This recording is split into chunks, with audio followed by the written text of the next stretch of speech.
There have been several times where I have felt dehumanized, and I think part of my learning process as a Globetrotter was finding my voice and saying, no, I'm uncomfortable with this. Max, welcome to POVz. I've known you only for a few minutes, but I can already feel your energy. You have such good vibes. Thank you for coming all the way here, back to the city. I know you only come a few times a year. Thank you for having me.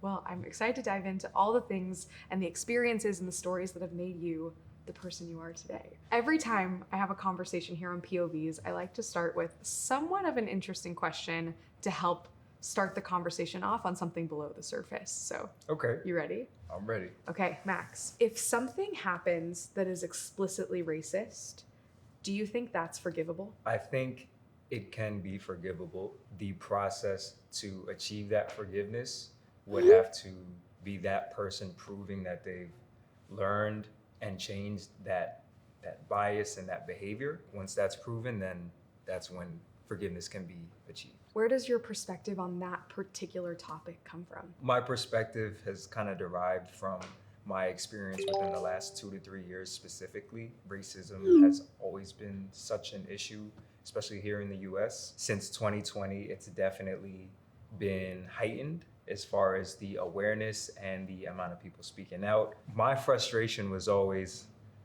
I was very bothered by racist things that have continually happened throughout the country. But I always found that whenever I met that racism with rage and anger, it wasn't received or solved in the way that I wanted it to be. So I think that's forced me to take a step back and really think about how I can disarm the perpetrator of that racism to the point where they won't disengage at a time where I really need them to learn X, Y, and Z. Absolutely. That can be a lot of responsibility, though. Do you always feel that it's your role to educate or to disarm that perpetrator? I think that's a great question because a lot of times I don't feel like it's my role, and I don't think that it's people of color's role or responsibility to teach white people about racism and a lot of the misconceptions that they may have. If someone is able to recognize that a person of color has displayed their willingness to answer questions, that's when I think it's okay to ask questions. If there's no willingness to answer those questions, there are so many ways that you can learn about racism and how to correct these behaviors. There's documentaries, there's books, there's articles. You go on your phone, you can literally read 1 to 2 things a day. I don't think it's my responsibility all the time. Yeah, I'm so glad you brought that up. I love that you said that it's important to know if someone's ready to answer questions before you ask. I think we've gotten to a place in our country where a lot of us, I know I've been there, are even afraid to ask the question for fear of saying the wrong thing. How do you know when someone's ready to answer those questions? And do you think it's still good to ask, even if that person says they're not ready or willing to answer? When you're speaking to someone and you're not really sure if they're comfortable with answering questions, I always think it's better to ask a question if they're comfortable with having a conversation about how you can make an improvement. And I think if it's structured in that way, it disarms them, but also gives them a warning that this kind of conversation could be on the way. I think it's important that we recognize that everyone is not well versed in sociology and how deep and complex the layers of racism and white privilege and social and racial bias are. Because of that, a lot of people are always questionable about whether they should ask someone or not. A lot of times we go into a conversation without quote unquote consent from the other person to have it. Right. Without asking someone's permission to have that conversation, you're setting the conversation up for failure because we could be ready to have it, but the other person might not be. So I think what you said about gauging the situation and asking that person's permission, but also setting an intention for that conversation will hopefully make someone comfortable to want to have it. The context of the situation or the setting that you're in can also help dictate whether it's a good time to ask or not. If you're thinking about whether or not it's a good time to ask, then there's a good chance that something has just occurred where you're on the fence about it. Maybe this particular thing has bothered this person and I want to ask them about it. I think maybe One way you could do that is by saying, hey, I noticed that this may have made you uncomfortable. It certainly has made me uncomfortable. Is it okay if we talk about X, Y, Z? And if they say yeah, then that's how you know you have permission to ask whatever you'd like. And if they say no, then I think that's something that should be respected. Totally. And it can be uncomfortable to say that, right? Right, very. But it gives that person the benefit of the doubt, which is Absolutely. nice. And I know that you've dealt with a situation in this ballpark in the past 2 years, back in 2020. What was it like in that moment in 2020 when you were on that show and you noticed that something racist was occurring towards you? In that moment, were you able to determine that? And what prevented you from saying something in the moment? So basically, I was doing an interview. It was for an upcoming Globetrotter game. I was gonna show the news anchors some basketball tricks with a basketball. So I passed one of them the ball. Instead of passing it back to me, he pulls out a tangerine, tosses the tangerine to me. Caught the tangerine, and I thought that was really odd. Didn't think much more of that particular thing at that time. Returned the tangerine to him.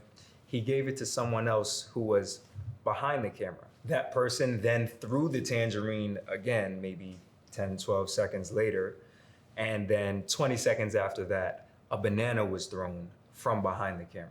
Because I was already aware of the extensive history of fruit being thrown, particularly bananas, at Black people, I knew what the racial implications of that were. When I caught the banana, I was in disbelief because I was already aware that we were on live television. Did anyone say anything to you, like why they were doing that? Did they want you to like throw it into the rotation with you doing tricks with the basketball? Did anyone say why?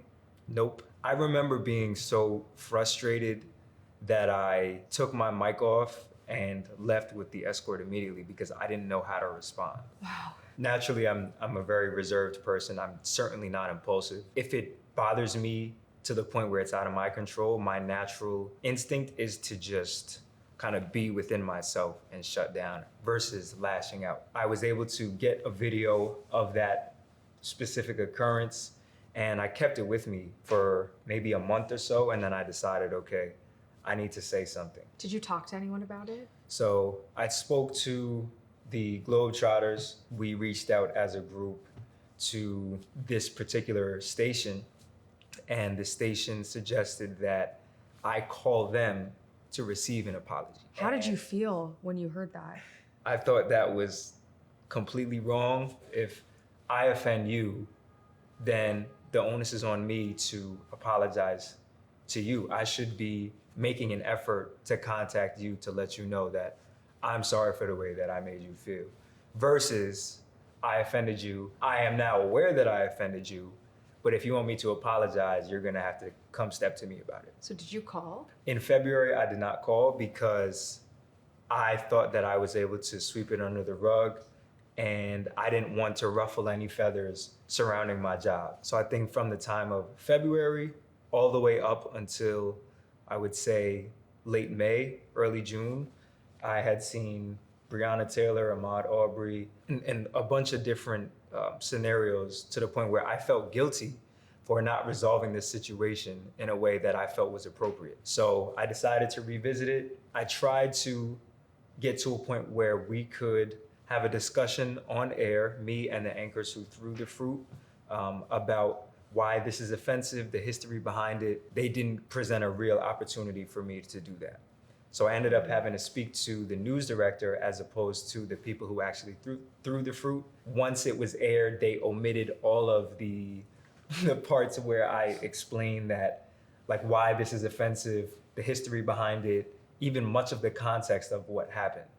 And it was at that point that I was like, okay, I'm gonna put out my own video on my own platform where I have control of how it is. And even within that video, I think I maintained my composure, but I tried to make it as much of a learning experience as possible. So I think on this matter, I've reached a point where I can achieve forgiveness. I think I've certainly moved on from this experience, but I've taken a lot of lessons from it. With time, I think those news anchors can certainly learn from this experience, and I hope that they do. I hope so too. I mean, First of all, thank you so much for sharing about that, because I think it really ties in to how you have embodied what it means to be an amplifier, right? Yes. You have that in your bio. So much of who you are is wanting to amplify your own story, but also uplift others along the way. What would you say to someone out there who maybe has gone through something similar or has something weighing on them that they want to speak up about, but they don't quite know where to start? I would suggest two things.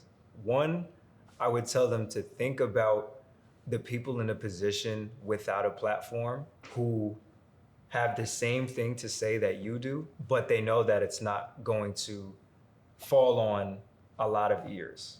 It's not going to resonate with many people because they don't have the platform. Sometimes I do feel like there is a responsibility for people who have created a platform to speak for people who don't really have a voice. The second thing that I always think about when I think about this topic is honoring the people that came before us. Because as difficult as things may seem right now, they were exponentially more difficult back then. If people back then decided that they didn't want to say or do anything, then we would be stuck in the same times. We almost have a responsibility to upkeep that same approach, especially with issues like racism. We all have a part to play. And I've never Yes. thought about that before, that it's also carrying forward the legacy of opening up about these issues, Right. even for the sake of the fact that in the past, people weren't able to speak about them. People have literally died for these causes. It's just very hard for me to think about the fact that I can speak up about it or do something about it and not do something about it. Looking back on what happened in 2020, if you could go back in time and speak to the version of yourself that was standing there on that set in Alabama, what would you have said to yourself knowing what you know now? Stand in your truth. You're doing the right thing. Make this a teachable moment and don't be discouraged by the reaction that you get. The reaction that I received, I was definitely surprised by because I didn't really feel like this was a gray area matter. I felt like there was a clear right and wrong in this particular situation. I got so much hate from just people all over. Like I don't think I'll go back to Birmingham for another 10 years. I mean, like I had people sending me like death threats and like calling me monkey in my DMs and on Twitter and telling me like go dribble in traffic, like just the craziest of messages. Oh my God. And so for a little bit, it kind of shook me up. I travel a lot and I don't know who's aware of this situation or not. So it kind of made me a little paranoid. I was able to kind of calm myself down, and I think this is the part where standing in your truth comes into play, that I know that what I'm saying is truthful, and my approach is about people learning from this experience. A lot of people told me like to throw the fruit back in the moment or like to sue and then all this crazy stuff, but I didn't feel like that was the optimal way. I felt like the way that most people could learn from it is by showing why it's offensive and explaining the history behind it and showing some kind of grace or empathy and compassion in the whole situation. And that's quite literally how you use your voice, right? You used what happened to you, you used your story to fuel this larger discussion, this larger conversation that Right. I hope a lot of people have woken up now to have. And I want to take us to the part of our show where we Okay. start introducing some other perspectives, some POVs Okay. into the mix that will hopefully just continue expanding the conversation we're having now. So keep an eye on your phone. We're going to send you some text messages Okay. and you're going to read them out loud and react. Okay. Let's do it. I'm a Globetrotter OG. Been a huge fan for years now. But now that the athletes have started speaking out for causes, it has become too political. Not everything has to be ruined by the left-wing mob. Let sports be sports. There's a lot to unpack Wow. there. What's your take? I think a lot of this message points to privileges. There's privilege in a few perspectives. One, I recognize that, athletes have certainly earned the privilege to travel and play the sport that they love and sometimes make a lot of money for it. A lot of people have the privilege of using sports as a way to escape from the problems that they have in real life. What I don't appreciate is that no one is considering that athletes do not have the privilege to escape what is happening in their lives. So why should they decide not to use the platform that they've earned within their respective sport to address a lot of the issues that they have to encounter on a daily basis? It's inconsiderate for people to try and muzzle athletes in such a way where they're not allowed to express what they're feeling. Athletes have just as much of a right to speak up as anyone else. If I was an athlete, say radically to the right, I don't think I would have received a message like that because they would have been in agreement with my political view. Most of the athletes who use their platform to speak out are much more liberal. People always feel like they disagree with what the athlete is saying, so they just try to shut them up. Is it really about athletes speaking out, or is it about the fact that LeBron or these athletes are saying something that you don't agree with? Ooh, there's a lot to Yeah, it's very unpack complex. there. And what are your thoughts on that last piece? Let sports be sports. I've been hearing that a lot lately in this bigger political ecosystem, right? Let kids be kids. Let TV be TV. Right. Everyone feels like things are getting so political. What's your take on let sports be sports? So I think people are forgetting that sports are a microcosm of our society. Just to highlight some of the Globetrotter history, like the Globetrotters are responsible for integrating NBA basketball. Like the first Black NBA player was a Globetrotter. There's just so much history. Like we played at a time where we had to play for two crowds. One was an all-white crowd and an all-black crowd. And then eventually we were able to integrate the crowd. And it was like one of the first sports spaces where people of different races could watch the same sporting event at the same time. Wow. You have to give full credit to the athletes and the sport for creating such a space. There's no way that you can separate the two when you want because they run together.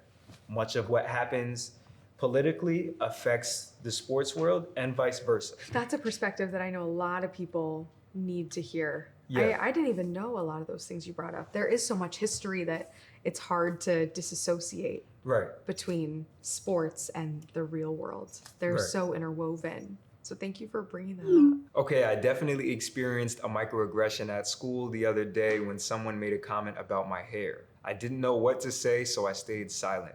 Is it even worth it to say something? Wow, that is an all too familiar and popular experience for people of color. I most definitely think it should be addressed. I think so often microaggressions, they happen so quickly and oftentimes in spaces where they've made us really embarrassed or uncomfortable, that we haven't even had a chance to appropriately process them because of the pressure of the people around us, whether they're laughing, whether it was a joke. A lot of times microaggressions happen in the workplace in particular, where a colleague may have disrespected you in a racial manner. Sometimes it's even like upper management, so it could be a boss, and you're not really sure how to address it. People of color spend the next few hours to few days thinking about, is it really worth it to address this? And that cycle of thought gets very tiring. It's important to, if I'm gonna make a complaint about something, to offer a solution.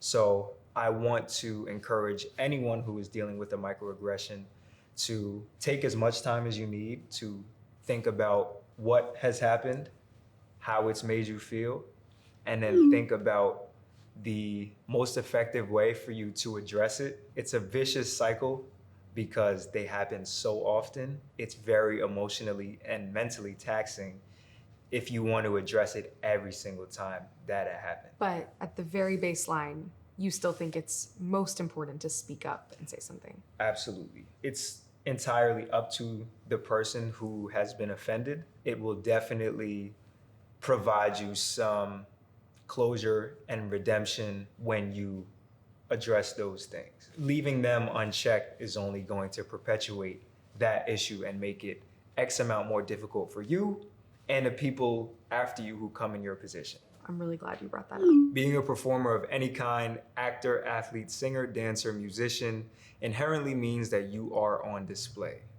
You are choosing to put yourself out there in a way for people to watch, critique, and consume. So don't complain about it. That feels very connected to what you experienced in 2020. Absolutely. There's a certain level of respect that is required for everyone, regardless of their occupation. People who go out of their way to provide entertainment for you should always be top of mind. It's quite selfish for people to take the disposition that anyone who is an entertainer should just entertain them. 50 or 60 years ago, Black people were pretty much called upon to entertain white people at the drop of a dime, and we didn't have a say on whether or not we wanted to do that. I think it's dehumanizing for people to assume that entertainers can just be on call and not have to worry about anything else. Because I'm a Harlem Globetrotter, and yes, we intertwine a lot of humor into basketball, that it would be inviting or acceptable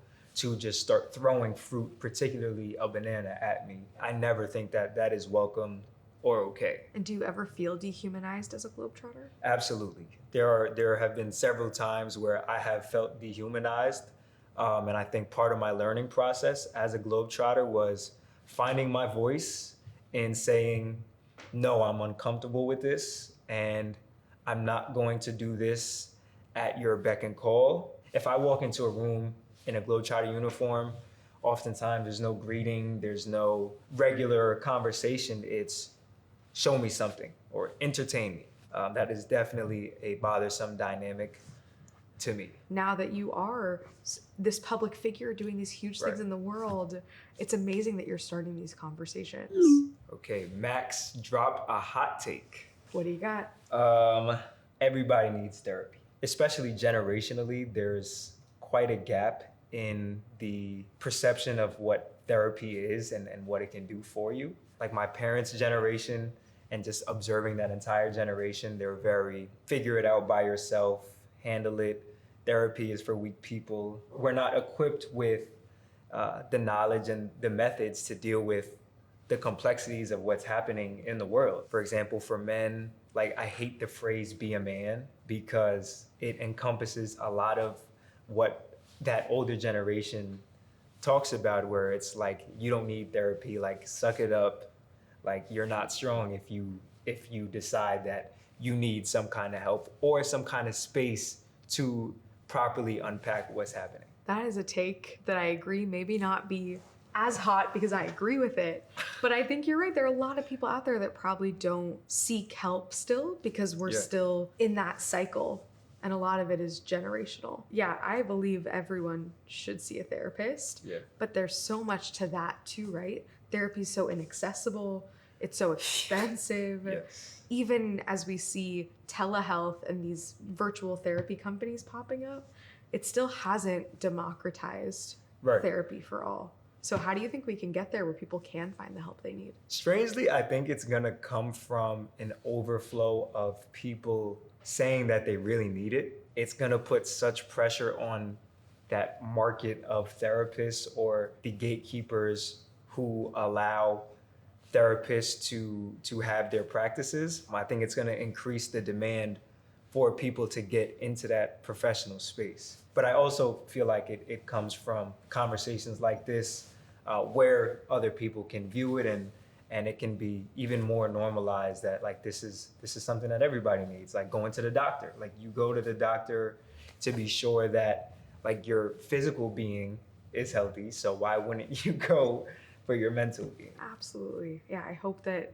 conversations like this can show the value of talking about what matters to you and then taking the steps you need to get help. Max, I feel so lucky that I'm sitting here on this couch with you. I learned so much about the experiences that made you the person you are. And I have to know before you go, if you had one message for our entire generation, knowing all the things you know now, what would it be? Learn how to control the fire that you have and the passion that you have about addressing issues. I think our generation is so unique in our ability to say no and to stand up and to protest a lot of things that aren't right in this world. And I think that it's something that the generations before us, particularly maybe the last 2 generations, have really lacked. So while I applaud us, I want to encourage our generation to maybe take a step back for a second and think about how you can productively control that fire that you have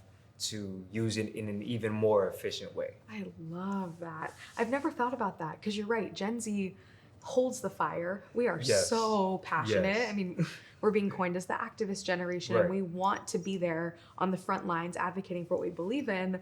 But sometimes we have all of this rage or this passion and we don't know where to put it in a productive way. So I think that's a message that everyone needs to hear. Fuel your fire, but also control your fire. Yes. In a way that hopefully makes an even bigger impact. Max, you're amazing. Thank you so much for bringing all of your perspectives, your energy, your positivity to the show today. I can't wait to see what everyone in our community thinks after hearing your POVs, because I'm all the better for it. I really do feel like these conversations are extremely essential, and I hope that they can set an example for people who are watching on how to have conversations without disengaging because of whatever misconceptions we may have, and really just how to understand different perspectives better. Absolutely. Bring it in. Yes. Bring it in. Thank you so much for coming. No problem. Thank you for having me. How do you feel? Great. Is there anything else that you wish you would have talked about? No, I think the text message segment was great. I think it was a really cool way of directly addressing a lot of similar comments that I've gotten and that I still do get from time to time. Thanks for being up for it. For sure. Before you go, can we take a selfie? Yes. Okay, let's do it. Ready? 1, 2, 3.